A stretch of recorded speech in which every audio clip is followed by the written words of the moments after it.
আমরা স্মরণ না করলেও কি ওনাদের কোনো লাভ ক্ষতি আছে? ওনারা কি আমাদের মুখাপেক্ষী? কখনোই না। তা আমি অনুরোধ করবো ইনশাল্লাহ আমরা এটা জারি রাখবো। আর আমরা আরেকটা জিনিস খেয়াল করবেন, এটা কিন্তু আমরা 5 ওয়াক্ত নামাজে ওনাকে স্মরণ করছি। কিভাবে? আমরা দরুদ পড়ি কিনা নামাজে? দরুদ পড়ি কিনা? পড়তে হবে কিনা? দরুদ ছাড়া নামাজ হবে কিনা? অর্থাৎ আহলে বাইত দরুদের অংশ, নামাজের অংশ। এখানে আমরা পড়ি না আল্লাহুম্মা সাল্লি আলা মুহাম্মদ ওয়া আলা আলি মুহাম্মদ, বলি কিনা? এই হচ্ছেন ফাতেমা বিনতে মুহাম্মদ, এখানে চলে আসছেন। অর্থাৎ ওনার স্মরণ আমরা প্রতিদিনই করছি, প্রতিনিয়তই করছি। আজকে একটু আমরা অন্যভাবে করলাম। আরেকটা বিষয় খেয়াল করবেন, শেষ করে দিচ্ছি। মা খাতুনে জান্নাত উনি জবের কি বলতো আগেকার যুগে জাতা উনি জাতা টানতেন। অর্থাৎ ওনার যে বাসায় রুটি বানাতেন সেটা উনি নিজেই গম পিষে আটা করতেন। গম পিষে উনি আটা করতেন। গম পিষে আটা করে উনি সেখান থেকে আটা উৎপন্ন করে রুটি বানাতেন, বাচ্চাদের খাওয়াতেন, ওনার স্বামীকে খাওয়াতেন।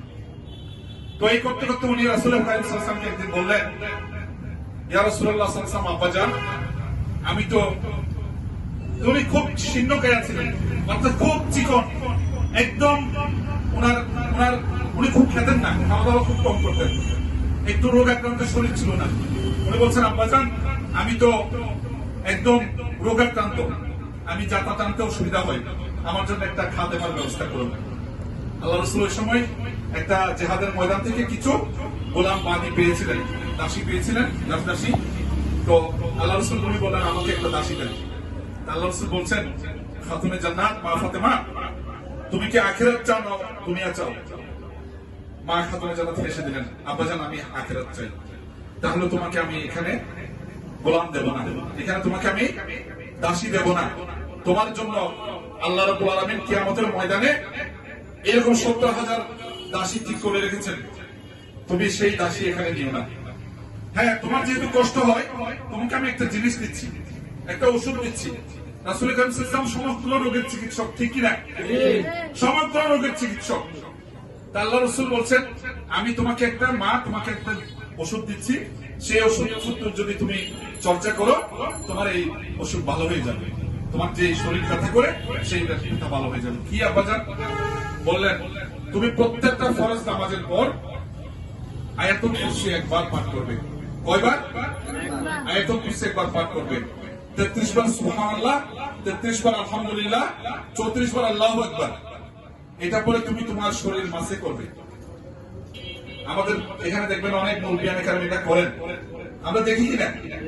এটা মা ফাতেমার সেই জিকির, এবং এখানে এটাকে বলা হয় ফাতেমি তাসবিহ, তাসবিহে ফাতেমি।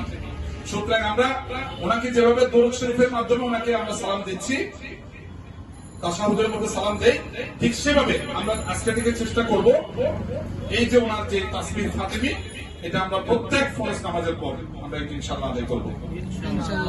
আর আমাদের মগবাজার হুজুর কেবলার কাছ থেকে আমরা শুনেছি, হযরত মরহুম পীর সাহেব কেবলা হযরত আব্দুল হামিদ রাহমাতুল্লাহ উনি প্রায় সময় বলতেন যে হালকি নফল ঈদের নামাজের পরে কি থাকলো, কি আছে? আমরা যে 3 রাকাত ঈদের নামাজ পড়ি এটার পরে কি হয়? 2 রাকাত হালকি নফল। এটা কোথা থেকে এসেছে?